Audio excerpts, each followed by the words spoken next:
buhay ni Sophia. Ingatan niyo po siya at ilayo sa anumang uri ng mga sakit. Pagpalain ang kanyang buong pamilya, maging dito sa bahay nila. Pagdiling, Panginoon.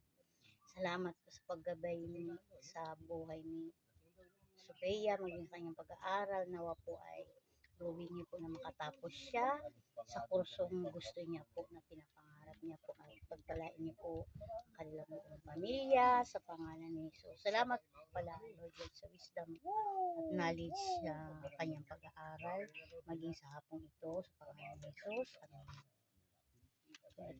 Ito ang tawag dito ay flashcard. Wala akong ka-design kasi kulang ako ng gamit. So kaya handmade ito ni Ma'am Edna. No? Anong tawag dito? Ako muna magbabasa. Tandaan mo, ito ay hat. Tanda mo? And then ito ay shirt. Shirt. Na? Ito naman ay hindi siya towel ha. Towel. Tandaan mo, towel. Ito naman ay window. And then ito naman ay carpet. Then ngayon, hahalo-haloin ko siya. Ang tawag dito ay word blending. Halo-halo mo. Ngayon, ano to? Very good. Ito naman. Carpet. Ba, very good. Ito naman. Short. Shirt. Very good. Towel. Good job. Window. Excellent. Ayan, no? And then, magaling ka na sa pag-trace ng mga letters. Ano? Ngayon, dito tayo punta sa lesson 2. So, mag-aano tayo ng mga letters. Kung paano mo ma-identify yung pagkakaiba na. Yung paano siya nabuo. Una muna. Ano yung nakikita mo sa larawan na to? Cat. Very good. So, basahin mo nga ito. Cat.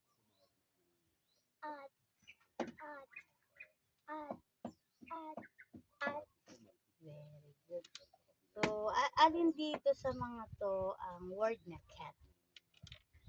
Very good. Ito naman sa pangalawang table, ano ito makikita mo sa larawan? Can. Very good. Basa. An.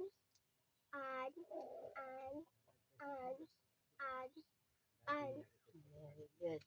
Ito naman. Cat.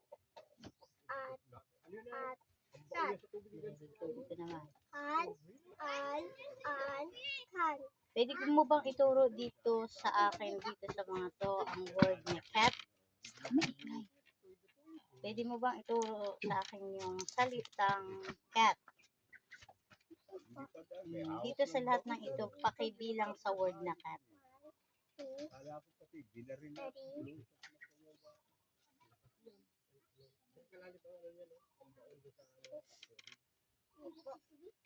Lang. Ulitin ko ha. 1, 2, 3, 4. Ano tinuturo dito? Tinuturo sa iyo na maging matalas yung iyong paningin sa mga nababasa mong salita, no? Kailangan maging matalas yung iyong paningin. Pangalawa, kailangan ang binabasa mo ay nauunawaan mo. Naintindihan ba, Sophia? Ayan, very good. Babasahin ko na. Ako muna yung magbabasa bago ikaw. The man is dead. Parang tapos na tayo dito, ano? Okay na pala. Sorry. Dito na tayo sa lesson 3.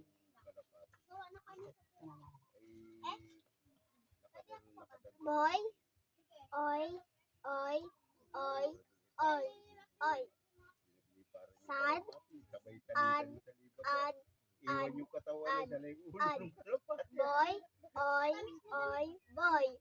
Sad, sad. Ito naman. Sad, sad, dap, Bad, bad, Anong letter ang nag-uumpisa? Anong letter to? B po. Very good. Bad, boy, boy, bad. Had, Sad, sad, had, mad, mad, mad, sad. sad. So, ayan. Pwede mo bang ituro sa akin yung word na boy? Sa lahat dito, ilang peraso siya? Ilang merong word? Sige, tingin matalas tapos ilang siya? 2, 3, 4, 4 po. 4. Pakiulit mga uli. Meron kang maligtaan. Sige, dito muna. Tapos dito, dito, dito, dito. And then dito. Tapos dito. 1, 2, 3, 4, 5, 6, 7, Very good. Dito lahat, no? Andin dito tayo sa kwento. Ako muna ang magbabasa. Tatandaan mo, no? Ang babasahin natin, kailangan maunawaan mo yung kwento at meron akong tanong na dalawa. No? The boy is sad. Ang ano daw, yung bata daw ay malungkot. Ay, ang nakalagay dito ay the boy is sad. Ang bata daw ay malungkot. Where is his hat? Nasaan daw yung kanyang yung tawag dito, yung nilalagay sa ulo? hat, Sa Tagalog? sombrero po. Sombrero. The boy is sad. Where is his hat? The cat has his hat. Yung pusa daw ay nandun yung kanyang sombrero. Doon pumunta yung pusa. Dinagana ng pusa. The boy is mad. Nagalit daw yung bata. This boy is Sam. Ang pangalan ng bata ay si Sam. Tandaan mo ha. The cat is on his hat. Yung pusa daw ay nandun sa kanyang sombrero. The cat and the hat are on the mat. Yung pusa at saka yung sombrero ay nakapatong doon sa basahan. They are on the mat. Nandun daw sila, yung pusa at saka yung sombrero sa basahan. Mat, Sam is mad at the cat. Si Sam daw, yung batang lalaki. Ang pangalan ng batang lalaki ay ano? Anong pangalan ng batang lalaki? Si Sam is mad at the cat. Si Sam daw ay nagalit doon sa pusa. Sam is mad and sad. Si Sam daw ay galit at malungkot. It is a bad cat. Sa tingin ni Sam, yung pusa daw ay masama, salbahe. The cat took his hat dahil kinuha ng pusa yung kanyang, tinangayin ng pusa yung kanyang sombrero. Sam is mad at the bad cat. Ulitin ko ha. The boy is sad. Where is his hat? The cat has his hat. The boy is mad. This boy is Sam. The cat is on his hat. The cat and the hat are on the mat. They are on the mat. Sam is mad at the cat. Sam is mad and sad. It is a bad cat. The cat took his hat. Sam is mad at the bad cat. So, ayan ang quiz. Sige, pababasahin kita, no? Sige. The boy is sad. Where is his hat? The cat has his hat.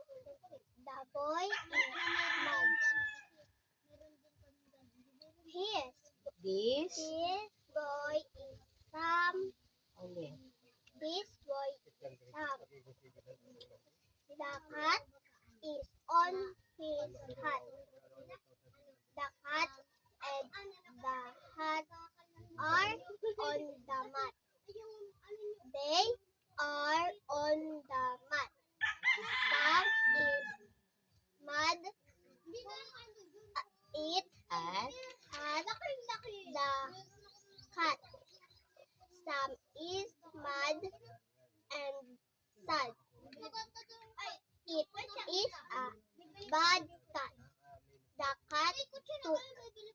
is hot, some is mud, and the bad cat. Bad cat. Okay, may tanong ako. Naintindihan mo yung binasa mo? Opo. Okay, tinagalog ni Ma'am Edna. Ano? So, ang question ko is Sam mad at the cat? Si Sam daw ba ay nagalit sa pusa? Opo. Very good. Another question. Last question now. Is the cat bad? Sang-ayon dun sa binasa natin, yung pusa daw ba ay salbahe? Hindi po. Masama ba siya? Sabi dito ni Sam, ano nga siya? It is a Bad cat. bakit siya naging masama? Eh, ang question dito, is the cat bad? Sang-ayon sa sinabi ni Sam, it is the cat bad? Yes, kasi sabi ni Sam. Bakit naging masama sa paningin ni Sam yung pusa? Kasi, Tinangay na po yung hat. yan, tapos pinatungan pa niya, dinaganan niya, no? So, ayun. Sabi dito ay, ang ating natutunan mo ngayon, Sophia, is yung pre-reading ay, pakibasa, And are it at, day.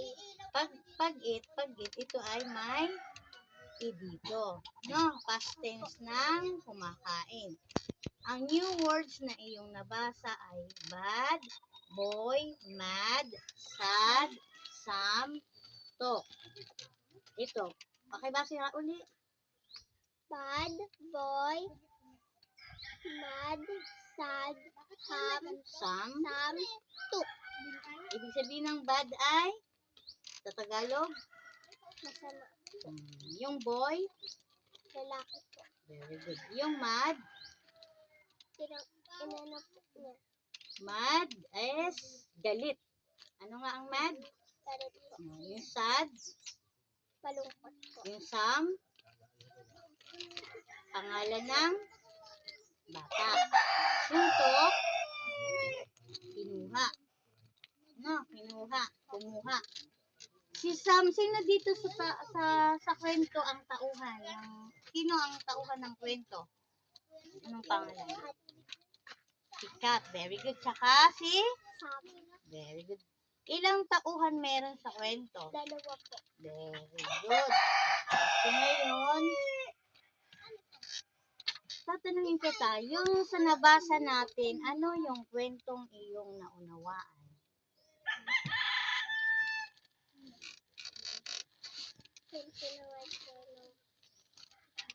Yung tinangay ng pusa yung hat at anong ginawa ng pusa nga? Dinaganan. Tapos, nandun siya saan? Sa basahan. Sino yung may-ari ng sombrero? Si Sam po. Bakit si Sam nagalit? Kasi po dinangay po yung hat. Kasi hindi niya agad nakita. Anong leksyon ang matututunan sa iyong binasa? Kung sa mga tao, ano ang dapat na gawin? Masama bang kumuha ng bagay na hindi mo pag-aari? Masama, no? Ano yung natutunan mong leksyon sa ating binasa? Hindi niya po agad sabihin. Oo, yung leksyon, yung mabuting aral na iyong makikita sa kwentong ating binasa. Ano yung aral, yung mabuting aral na makukuha mo na maisa sa buhay mo sa araw-araw? Yung napansin mo. Ang tawag dyan ay pangunawa sa binabasa. Ang kwento ay meron laging lesson. Ibig sabihin yung mabuting aral para isa pamuhay sa araw-araw. Ano yung mabuti? Sa palagay mo, ano yung mabuting aral na matututunan sa kwento? Huwag ito pag hindi ito akin at kinuha ko to, anong tawag doon? Nangungupit sa Sa malinaw na salita, masama ba yun? Hindi. So, anong mabuting leksyon ang natutunan sa kwento? Huwag Very good. Ulit nga, ano nga ang mabuting natutunan sa kwento? Huwag magnanakaw. Very good. Yung kwento ay hinalimbawa lang yung pusa. Kasi yung pusa, kinuha niya yung sombrero na hindi naman nagpaalam kasi di naman siya marunong magsalita. Yung kwento ay sinasalamin sa buhay ng tao. Na kapag hindi iyo ang isang bagay ay huwag mong pagnanasaang kuhanin. May natutunan? So, yun lang. Salamat at pray ulit tayo. Father God, maraming salamat po sa hapong ito na